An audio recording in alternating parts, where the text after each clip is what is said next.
Good evening all of you. कैसे हैं आप लोग? देखिए, आज हम जो बात करने वाले हैं राष्ट्रपति पर महाभियोग की, इससे पूर्व हम संघीय कार्यपालिका में बात कर चुके हैं अनुच्छेद 52 से लेकर के और 60 तक। ठीक है ना? आपको पता होगा राष्ट्रपति संघीय कार्यपालिका का संवैधानिक प्रमुख होता है। राष्ट्रपति के संबंध में जितनी भी मुख्य बातें थी वो हम कर चुके हैं। अनुच्छेद 52 52 भारत का एक राष्ट्रपति होगा। 53 क्या कहते हैं? संघ की कार्यपालिका शक्तियां राष्ट्रपति में निहित होगी। 54 क्या कहता है? राष्ट्रपति का निर्वाचक मंडल। 55 राष्ट्रपति के निर्वाचन की विधि। 56 राष्ट्रपति का कार्यकाल। ठीक है ना? और 56 में एक बात और है, वो आज हम यहाँ साथ में करेंगे। 57 राष्ट्रपति के पुनर्निर्वाचन की बात करता है और कहता है कि एक व्यक्ति भारत का कितनी भी बार राष्ट्रपति हो सकता है, बन सकता है। अनुच्छेद 58 योग्यता की बात करता है। राष्ट्रपति पद के लिए क्या योग्यता होनी चाहिए, वो अनुच्छेद 58 में उल्लेख है। अनुच्छेद 59 क्या कहता है? शर्तें। राष्ट्रपति पद के लिए शर्तें कौन सी है, वो 4 शर्तें आपको मैंने बता दी है। और अनुच्छेद 60 क्या कहता है? अनुच्छेद 60 में राष्ट्रपति की शपथ का उल्लेख है कि राष्ट्रपति को शपथ सुप्रीम कोर्ट के मुख्य न्यायाधीश या वो अनुपस्थित हैं तो अन्य न्यायाधीश जो वरिष्ठ हो वो दिलाएंगे। आज हम बात करने वाले, आप हेडिंग डाल लीजिए, इम्पीचमेंट की। भारतीय संविधान का एक आर्टिकल है 6161 और आप हेडिंग डाल लीजिए महाभियोग।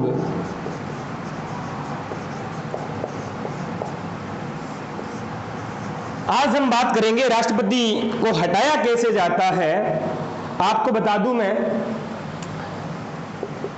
आप जो भी बात लिखें वो थोड़ा सा नोटिस कर लें, क्योंकि ये जो शब्द है यहाँ कुछ एक विद्यार्थी आज भी अभी भी भ्रमित हैं कि महाभियोग के द्वारा किन किन पदाधिकारियों को किन किन पर लगाया जा सकता है या किन किन को हटाया जा सकता है। तो भारतीय संविधान के अनुसार महाभियोग शब्द जो है केवल और केवल राष्ट्रपति के लिए ही है। सुन लीजिए जरा गौर से।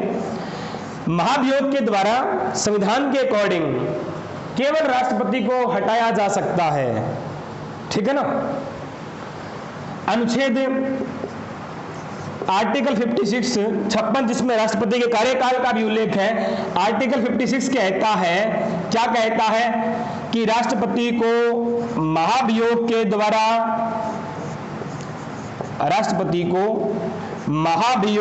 द्वारा हटाया जा सकता है।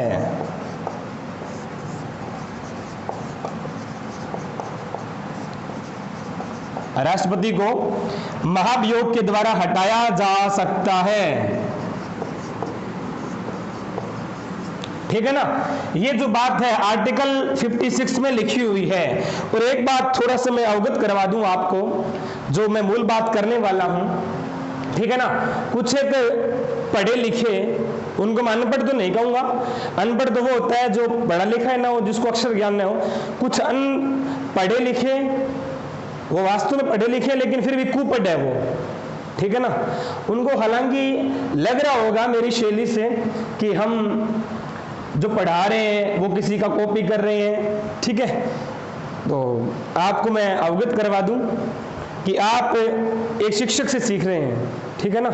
आप अपने गुरुजी से सीखें, आप उनके पद चिन्हों पर चल रहे हैं, आप भी वैसा पढ़ा रहे हैं, उनकी कॉपी कर रहे हैं, तो इसमें कोई बुरी बात थोड़ी है ना भी। आप अच्छे काम की कॉपी कर रहे हैं, उसमें कोई बुरी बात नहीं है। और हाँ, ऐसे विद्यार्थी, ऐसे लोग कान खोल करके सुन ले, मैंने कॉपीराइटर अधिनियम जो है वो भी ढंग से पढ़ा है, फिर मैं इस मैदान में उतरा हूं पढ़ाने के लिए। तो ये एक सार्वजनिक सूचना थी। ठीक है ना? उन लोगों के लिए जो कॉपीराइटर अधिनियम का नॉलेज नहीं रखते, उनके लिए। ठीक है? नोटिस कर लें आप कहेंगे मैं YouTube चैनल के माध्यम से ऐसी क्या बकवास कर रहा हूं या ऐसी क्या बात कर रहा हूं, लेकिन जरूरी है। ठीक है ना? नोटिस कर लें, जो लोग कॉपीराइटर की बात कर रहे हैं, कॉपीराइटर एक्ट की बात कर रहे हैं, तो कॉपीराइटर एक्ट क्या होता है, उसकी क्या शर्तें हैं, उसमें क्या रूल्स है, क्या नियम्स है, वो एक दिन की क्लास में लेकर के आऊंगा। तो वो लोग भी लाइव रहे, मेरे साथ जुड़े, जो कॉपीराइट एक्ट की बात कर रहे हैं, कॉपीराइट की बात कर रहे हैं, कॉपीराइट अधिनियम की बात कर रहे हैं, उन कुपढ़ों से भी मेरा आग्रह रहेगा, उनसे अपील रहेगी मेरी। इधर देखिएगा आप, राष्ट्रपति के महाभियोग की बात करें, महाभियोग शब्द का जो प्रयोग है आज संविधान की अगर बात करें तो केवल और केवल राष्ट्रपति के लिए हुआ है। केवल राष्ट्रपति को ही महाभियोग के द्वारा हटाया जा सकता है। तो कुछ एक विद्यार्थी ये सोच रहे होंगे तो फिर सुप्रीम कोर्ट या हाई कोर्ट के न्यायाधीशों पर जो इम्पीचमेंट, जो महाभियोग लगाया जाता है वो किस प्रकार का महाभियोग है, उस महाभियोग का उल्लेख कहाँ है ना? तो आपको बता दूं मैं, उस महाभियोग का उल्लेख संविधान में नहीं है। वो कहाँ है? जब आपको सुप्रीम कोर्ट ऑफ इंडिया करवाऊंगा आपको मैं, तब बात करेंगे अपने भी उस महाभियोग का उल्लेख कहाँ है, वो किस प्रकार का इम्पीचमेंट है। अनुच्छेद 56 कहता है राष्ट्रपति को महाभियोग के द्वारा हटाया जा सकता है। संविधान के अनुसार केवल और केवल राष्ट्रपति को ही महाभियोग के द्वारा हटाया जा सकता है। मैं बार बार प्रेशराइज करके आपको दबाव देकर ये बात क्यों बोल रहा हूं, आगे सुनिएगा। एक बात यहां नोटिस कीजिएगा आप, देखिए राष्ट्रपति पर महाभियोग कब लगाया जाएगा?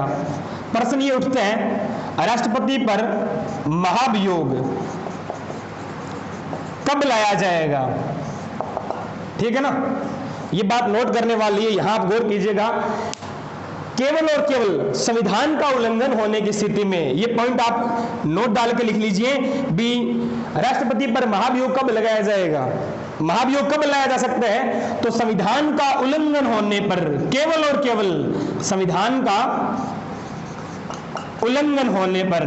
वहां आपको ऑप्शन में यह भी मिल सकता है किसी प्रकार का अपराध करने पर, ठीक है ना, किसी मंत्री को बर्खास्त करने पर।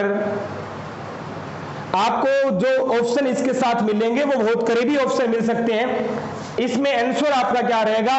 केवल और केवल संविधान का उल्लंघन होने की स्थिति में ही राष्ट्रपति पर महाभियोग लाया जाएगा। दूसरी कोई शर्त नहीं है भी राष्ट्रपति ने कोई अपराध कर दिया हो, कोई फौजदारी मामला हो, कोई दीवानी मामला हो, इस प्रकार के ऑप्शन भी आपको मिलेंगे। आपको ध्यान क्या रखना है, राष्ट्रपति पर महाभियोग लाया जा सकता है, उसे हटाया जा सकता है, ठीक है ना। हम आज आर्टिकल 61 की बात कर रहे हैं, 61 की बात कर रहे हैं। अनुच्छेद 61 में क्या बात है? 56 की मालूम पड़ गई आपको भी, राष्ट्रपति को महाभियोग के द्वारा हटाया जा सकता है। आज हम 61 जो पढ़ने जा रहे हैं, इसके अंदर क्या है, राष्ट्रपति पर जो महाभियोग लाया जाएगा उस महाभियोग की प्रक्रिया क्या होगी, गौर कीजिएगा जरा। उस प्रक्रिया का उल्लेख है अनुच्छेद 61 में। महाभियोग की प्रक्रिया का उल्लेख कहां है? अनुच्छेद 61 में है। दो बात नोट कीजिए, केवल और केवल संविधान के अनुसार महाभियोग किस पर लगाया जा सकता है? केवल राष्ट्रपति पर। वो भी कब? जब संविधान का उल्लंघन हो, जब राष्ट्रपति संविधान का उल्लंघन करे, ठीक है ना, उसी स्थिति में, उसी पोजीशन में महाभियोग लाया जा सकता है। अनुच्छेद 56 में क्या बात है? राष्ट्रपति को महाभियोग के द्वारा हटाया जा सकता है। ये दो बातें यहां नोटिस कर लें, फिर हम आगे चलते हैं कि महाभियोग किस प्रकार से लाया जाएगा।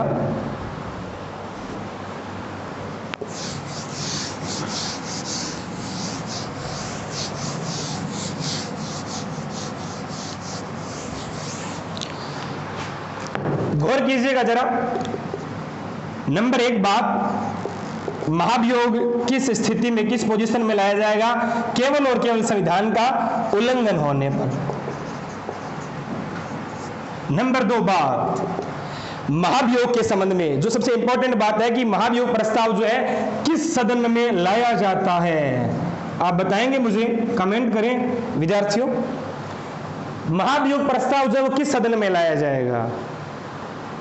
कौन से सदन में? तो इस संबंध में दोनों सदन, लोकसभा और राज्यसभा जो है, दोनों के पास बराबर के पावर्स है, समान शक्तियां प्राप्त है। किसी भी सदन में, लोकसभा या राज्यसभा, लोकसभा प्लस राज्यसभा, महाभियोग प्रस्ताव किसी भी सदन में लाया जा सकता है। इस संबंध में दोनों सदन को बराबर शक्तियां प्राप्त है। नंबर 3 बात लिखिएगा आप,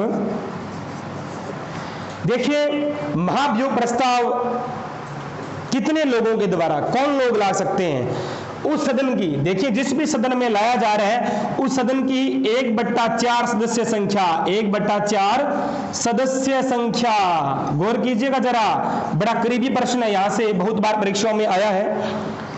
जिस भी सदन में महाभियोग प्रस्ताव कितने लोग मिलकर ला सकते हैं, जिस भी सदन में, चाहे लोकसभा है चाहे राज्यसभा, जिस सदन में लाया जा रहा है उसका 1/4 सदस्य संख्या का क्या होना चाहिए, समर्थन होना आवश्यक है।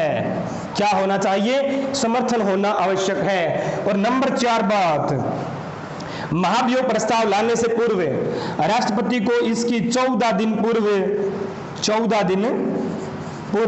सूचना देनी होती है।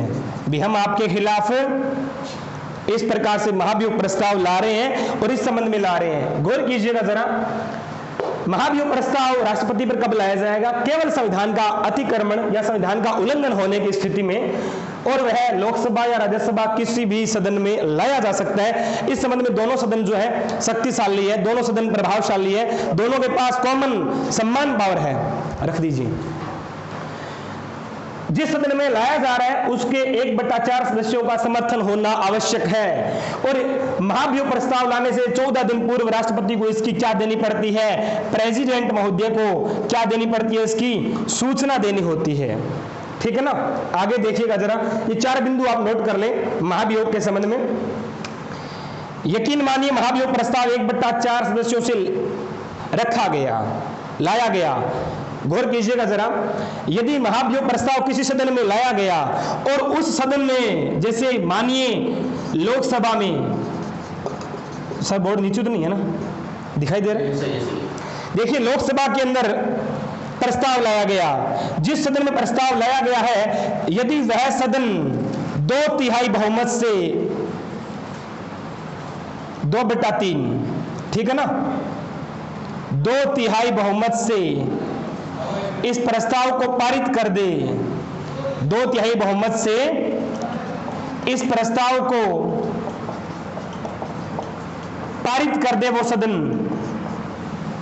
दोबारा सुनिएगा, जिस सदन में यह प्रस्ताव लाया गया, रखा गया, यदि वह सदन 2/3 बहुमत से इस प्रस्ताव को पारित कर दे तो वह प्रस्ताव दूसरे सदन में जाता है। मानिए लोकसभा ने 2/3 बहुमत से पारित कर दिया, वह राज्यसभा में जाएगा। अगर राज्यसभा इसी प्रकार, इसी प्रक्रिया से उसको एक्सेप्ट कर लेती है, उसको स्वीकार कर लेती है, तो क्या होता है, ये गौर कीजिएगा जरा।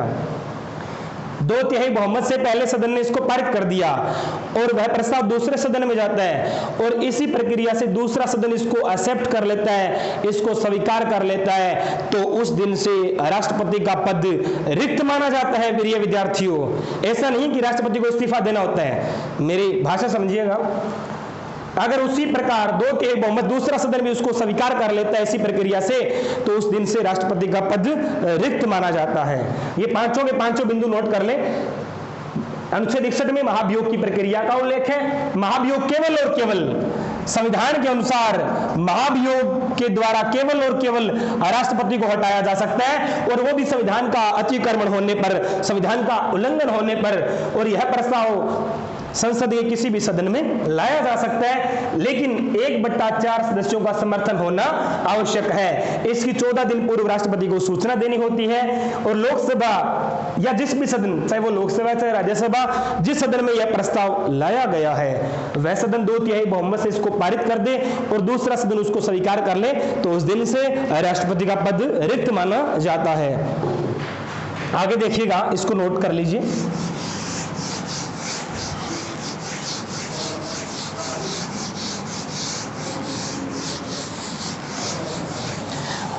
देखिए, अभी राष्ट्रपति की आज जो संघीय कार्यपालिका की हमारी 3री क्लास है ये, और 3 क्लासें और रहेगी, ठीक है ना। अभी तो 3री क्लास है, इसमें महाभियोग आज हम पूरा करेंगे। उसके उपरांत राष्ट्रपति की कार्यपालिका शक्तियां, राष्ट्रपति की व्यवस्थापिका शक्तियां, राष्ट्रपति की न्यायपालिका शक्तियां और राष्ट्रपति की इमरजेंसी पावर, आपातकालीन शक्तियां, जिनमें 3 से 4 क्लासें और आएंगी। देखिए, 5 बिंदु आपने नोट कर लिए हैं। छठा बिंदु देखिए महाभियोग के संबंध में।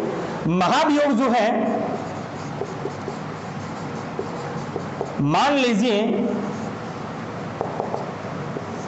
लोकसभा ने प्रस्ताव पारित कर दिया, राज्यसभा में गया, ठीक है ना, और राज्यसभा ने उसको रोक लिया, तो क्या आप मुझे ये बताएंगे महाभियोग के संबंध में लोकसभा या राज्यसभा का संयुक्त अधिवेशन होगा या नहीं?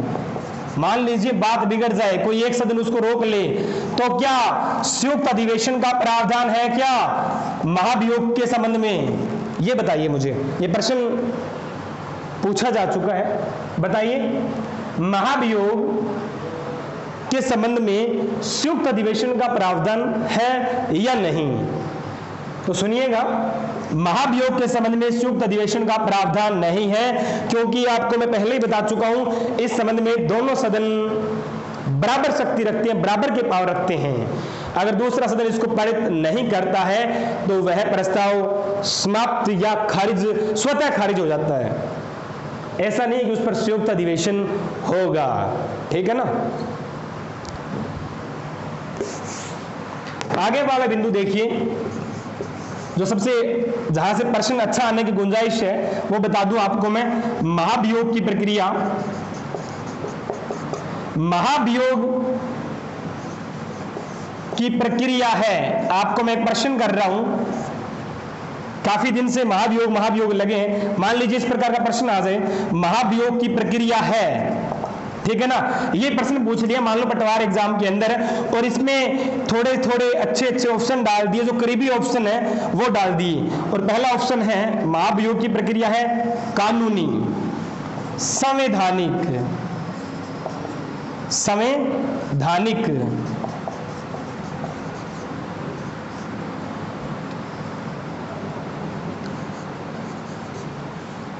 न्यायिक, अर्ध न्यायिक,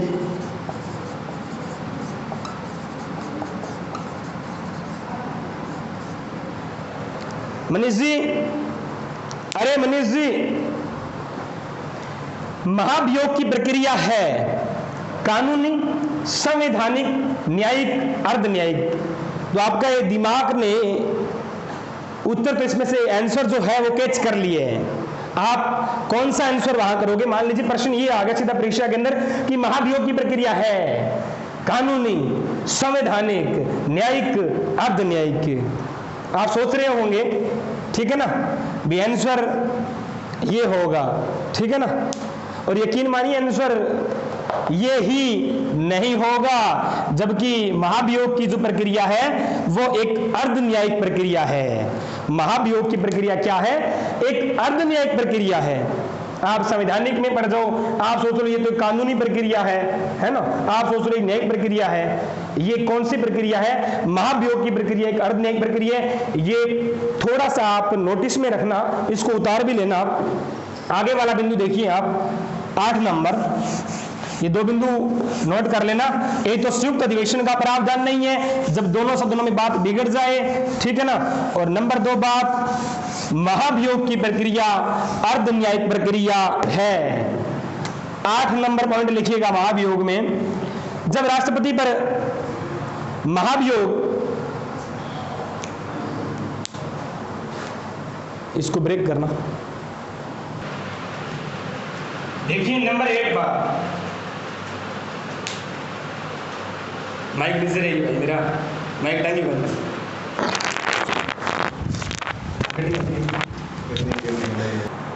देखिए नंबर 1 बात, महाभियोग के संबंध में, महाभियोग की प्रक्रिया जो है, जब राष्ट्रपति को हटाने की बात आती है, जब राष्ट्रपति पर महाभियोग की बात आती है, उस संबंध में देखिए संसद के मनोनीत सदस्य, संसद के मनोनीत सदस्य, आपको मैंने बताया था जब राष्ट्रपति के निर्वाचन की विधि की बात कर रहे थे, राष्ट्रपति के निर्वाचक मंडल की हमने बात की थी अनुच्छेद 54 में 54 में, तो उसमें बताया था आपको मैंने, लोकसभा, राज्यसभा तथा सभी राज्यों की विधानसभाओं के निर्वाचित सदस्य भाग लेते हैं। यहां सुनिए जरा, जब राष्ट्रपति को हटाने की बात आती है, राष्ट्रपति पर महाभियोग की बात आती है, तब संसद के मनोनीत सदस्य, देखिए जो नॉमिनेट है, जो नॉमिनेट है वो सदस्य भी इसमें भाग लेते हैं, लेकिन जो विधानसभा के सदस्य थे, जो इलेक्शन में भाग ले रहे थे, वो सदस्य राष्ट्रपति के महाभियोग प्रक्रिया में भाग नहीं लेते। प्रश्न पूछा जा सकता है कि वे सदस्य जो राष्ट्रपति के निर्वाचन में तो भाग लेते हैं लेकिन महाभियोग प्रक्रिया में नहीं। गौर कीजिए, ऐसे सदस्य जो राष्ट्रपति के चुनाव में, राष्ट्रपति की इलेक्शन में तो भाग लेते हैं लेकिन महाभियोग प्रक्रिया में नहीं, वो कौन होते हैं? विधानसभा के निर्वाचित सदस्य। विधानसभा के निर्वाचित सदस्य ये वो सदस्य है जो राष्ट्रपति के इलेक्शन में भाग लेते हैं लेकिन महाभियोग प्रक्रिया में नहीं। प्रश्न ऐसे भी पूछा जा सकता है, ऐसे सदस्य जो राष्ट्रपति के चुनाव में तो भाग नहीं लेते लेकिन महाभियोग प्रक्रिया में लेते हैं, तो वो कौन है? संसद के मनोनीत सदस्य। कौन कौन से? जो राज्यसभा में 12 और लोकसभा में 2 होते हैं। और आपको बता दूं मैं, ये 2 जो एंग्लो इंडियन नॉमिनेट होते थे उनका रिजर्वेशन हटा दिया गया है। जब हम बात करेंगे संविधान संशोधन की, जितने भी आज तक अमेंडमेंट हुए हैं हमारे कॉन्स्टिट्यूशन में, जब संविधान संशोधन की बात होगी तब हम बिंदुवार इस पर चर्चा करेंगे। 8 नंबर पॉइंट लिख लीजिएगा आप। क्या लिखेंगे आप? कि संसद के मनोनीत सदस्य राष्ट्रपति की महाभियोग प्रक्रिया में भाग लेते हैं, लेकिन विधानसभा के निर्वाचित सदस्य जो राष्ट्रपति के चुनाव प्रक्रिया में भाग ले रहे थे, वोटिंग के समय भाग ले रहे थे, वो महाभियोग प्रक्रिया में भाग नहीं लेते। अब आप मुझसे ये सवाल पूछेंगे, प्रश्न करेंगे कि ये नॉमिनेट सदस्य जो है ये भाग क्यों ले रहे हैं, मनोनीत सदस्य? तो आप गौर कीजिएगा, जो महाभियोग की प्रक्रिया है, जो महाभियोग है, इम्पीचमेंट जो है, यह संसद का विशेषाधिकार है। यह संसद का विशेषाधिकार है। इस कारण से इसमें नॉमिनेट सदस्य, मनोनीत सदस्य भी भाग लेते हैं। और अंतिम बिंदु महाभियोग प्रक्रिया के संबंध में जो 10वां पॉइंट है उसमें आप क्या लिखेंगे?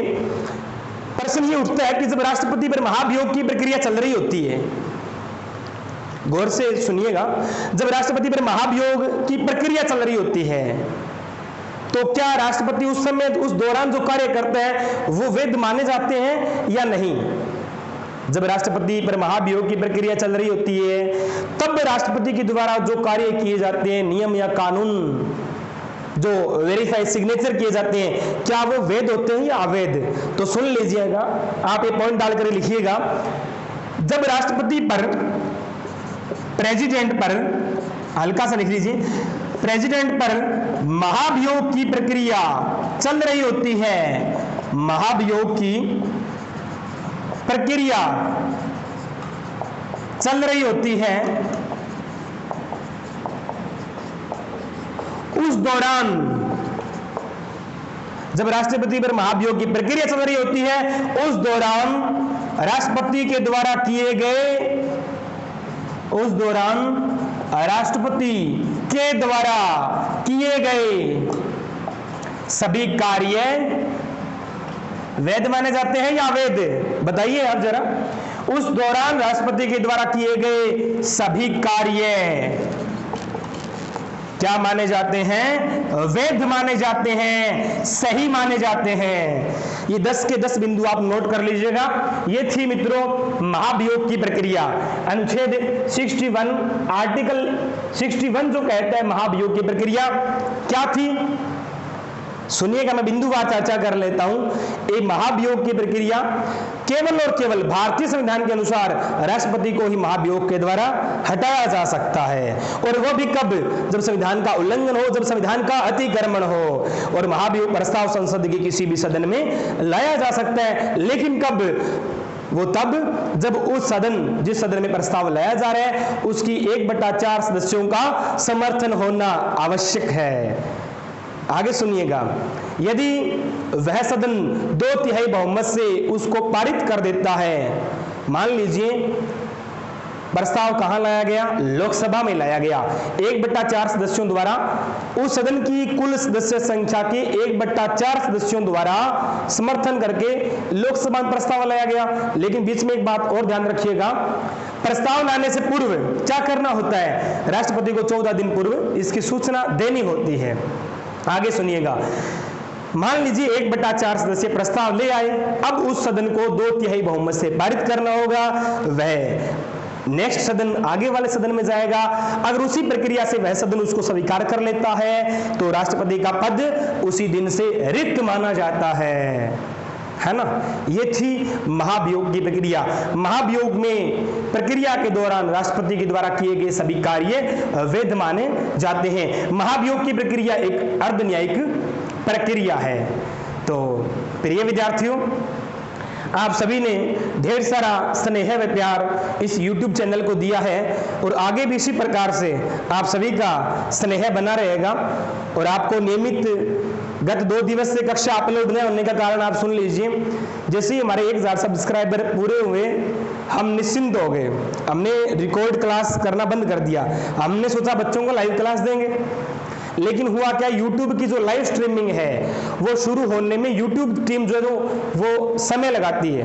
वो पहले चैनल को वेरीफाइड करती है। इतना टेक्निकल नॉलेज हमें है नहीं, लेकिन किसी विद्यार्थी ने बताया कि सर एक बार आप अपलोड करते रहो। लाइव स्ट्रीमिंग 1000 सब्सक्राइबर पूरे होने के बाद एक प्रक्रिया है, YouTube टीम को कोई मेल करना होता है, फिर वो उसको चालू करते हैं।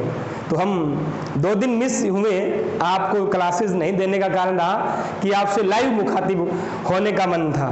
भी आपके अनसुलझे सवालों के जवाब जो है वो लाइव परिचर्चा में करें, लेकिन ये पॉसिबल नहीं हो पाया, लेकिन जल्द होगा। ठीक है ना। आप सभी का स्नेह रूपी आशीर्वाद जो है इसी प्रकार बना रहे। ये था महाभियोग की प्रक्रिया। मैं पूरा का पूरा राष्ट्रपति दोबारा रिपीट कर देता हूं। जो हमने अनुच्छेद 52 से लेकर 61 तक पढ़ा है, देख लेते हैं आपको याद है या नहीं। ये उतार लेना 3 के 3 बिंदु, 8, 9 और 10 तीनों पॉइंट आराम से उतार लेना और सीधा का सीधा यहां से परीक्षा में प्रश्न आता है भाई। फिर कहीं सोचो, है ना, ये बात हुई तो थी क्लास में, सर बोल रहे थे। हमने जो गत 2 क्लासों में पढ़ा था उन समस्त बातों को मैं रिपीट कर दूं। अनुच्छेद 52 कहता है भारत का एक राष्ट्रपति होगा। देखिए, अपनी कॉपी की तरफ मत देखिए, आप सीधा यहां देखिए और थोड़ा सा दिमाग पे जो है ना दबाव दीजिए। क्या आपको याद है या नहीं? भारत का एक राष्ट्रपति होगा। अनुच्छेद 53 क्या कहता है? आर्टिकल 53 क्या कहता है? समस्त कार्यपालिका शक्तियां राष्ट्रपति में निहित होगी। समस्त कार्यपालिका शक्तियां राष्ट्रपति में निहित होगी। ठीक है ना। समस्त कार्यपालिका शक्तियां राष्ट्रपति में निहित होगी। अनुच्छेद 54 राष्ट्रपति का इलेक्शन बोर्ड है ना, राष्ट्रपति का निर्वाचक मंडल आपको मालूम होगा, है ना। लोकसभा, राज्यसभा, दिल्ली व पुडुचेरी की विधानसभा, वे समस्त राज्यों की विधानसभाओं के निर्वाचित सदस्य भाग लेते हैं, है ना। राष्ट्रपति का निर्वाचक मंडल अनुच्छेद 54। अनुच्छेद 55 क्या कहते हैं? राष्ट्रपति के निर्वाचन की विधि, है ना। राष्ट्रपति के निर्वाचन की विधि जो आपको याद है, एकल संक्रमणीय आनुपातिक गुप्त मतदान प्रणाली। अनुच्छेद 56 में 2 बातें हुई थी। एक तो राष्ट्रपति का कार्यकाल जिसको टेन्यूर कहते हैं आप, और दूसरी राष्ट्रपति को महाभियोग के द्वारा हटाया जा सकता है। ये बात अनुच्छेद 56 में होती है। प्रिय विद्यार्थियों ध्यान रखना, अनुच्छेद 61 और 56 में थोड़ा सा अंतर है। 57 में राष्ट्रपति के पुनर्निर्वाचन की बात हुई है। पुनर्निर्वाचन,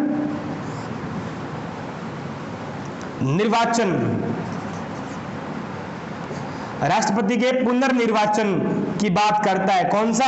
अनुच्छेद 57 क्या कहता है कि एक व्यक्ति भारत का कितनी भी बार राष्ट्रपति हो सकता है, राष्ट्रपति बन सकता है। इस संबंध में संविधान क्या है? मौन नहीं है, खुलकर कहता है। ये थोड़ा सा ध्यान दीजिएगा, वहां ये भी लिखा आ सकता है एक व्यक्ति भारत का कितनी भी बार राष्ट्रपति हो सकता है। इस संबंध में संविधान मौन है ना, खुलकर कहता है। इसका उल्लेख ही नहीं है या परिभाषित नहीं है, ऐसा कुछ नहीं। अनुच्छेद 57 डिफाइन करता है। 57 क्या कह रहा है? एक व्यक्ति भारत का कितनी भी बार राष्ट्रपति हो सकता है। अनुच्छेद 58 राष्ट्रपति की योग्यता, कि वह भारत का नागरिक हो। क्या हो? वह भारत का नागरिक हो, उसकी न्यूनतम आयु 35 वर्ष हो, वह लोकसभा सदस्य बनने की योग्यता रखता हो, वह लाभ के पद पर न हो। अनुच्छेद 59 क्या कहता है? राष्ट्रपति पद के लिए शर्तें, वह राज्य विधानमंडल का सदस्य नहीं होना चाहिए, है तो राष्ट्रपति बनने के बाद उसका पद रिक्त माना जाता है, उसके वेतन भत्तों में कटौती नहीं की जा सकती, राष्ट्रपति के वेतन भत्तों का निर्धारण पार्लियामेंट हमारी संसद करती है। और उसके बाद में आर्टिकल 60 यहाँ ऊपर लिख देता हूं, शायद नीचे दिखाई ना दे आपको। अनुच्छेद 60 क्या कहता है? ऑथ, राष्ट्रपति के द्वारा ली जाने वाली शपथ कौन दिलाता है? सुप्रीम कोर्ट के मुख्य न्यायाधीश, अगर वो नहीं है तो सुप्रीम कोर्ट के वरिष्ठतम न्यायाधीश। अच्छा, किस बात की शपथ लेते हैं भाई? मैंने आपको बताया था, लोक कल्याण व संविधान की रक्षा। गौर कीजिएगा जरा, राष्ट्रपति किस बात की शपथ लेते हैं? लोक कल्याण व संविधान की रक्षा की शपथ लेते हैं। और अनुच्छेद 61 में क्या है? महाभियोग की प्रक्रिया, महाभियोग की प्रक्रिया। ठीक है, ये तो था बड़ा बड़ा रूप राष्ट्रपति का, ठीक है ना, जिस ऐसे आपको महसूस हो रहा होगा कि अब तो राष्ट्रपति हमें आने लग गया, लेकिन ये तब आने लगेगा जब 3 क्लास और देखोगे राष्ट्रपति महोदय की। कौन कौन सी? राष्ट्रपति की कार्यपालिका शक्तियां, राष्ट्रपति किन किन की नियुक्ति करता है, राष्ट्रपति के पास किन किन लोगों को हटाने का अधिकार है। जब कार्यपालिका शक्तियां, राष्ट्रपति व्यवस्थापिका संबंधी शक्तियां एवं न्यायपालिका संबंधी शक्तियां पढ़ लेंगे तीनों क्लासों में। उसके बाद हम बात करेंगे राष्ट्रपति की इमरजेंसी पावर। आप सभी से एक अपील करूंगा, मैं आग्रह करूंगा, आपने अगर क्लास को पूरा देखा है तो इसको शेयर कर दें अपने रिलेटिव, अपने मित्रों को, और चैनल को सब्सक्राइब करें। मैं यूं ही आपके बीच में उपस्थित रहूंगा इंडियन पॉलिटी की क्लास लेकर के, ठीक है ना। तब तक के लिए जय हिंद, जय भारत। मनीष जी, और आगे की जो क्लास मैं आपके बीच में लेकर आ रहा हूं वो राजस्थान का इतिहास की रहेगी, ठीक है ना। राजस्थान में किसान आंदोलन,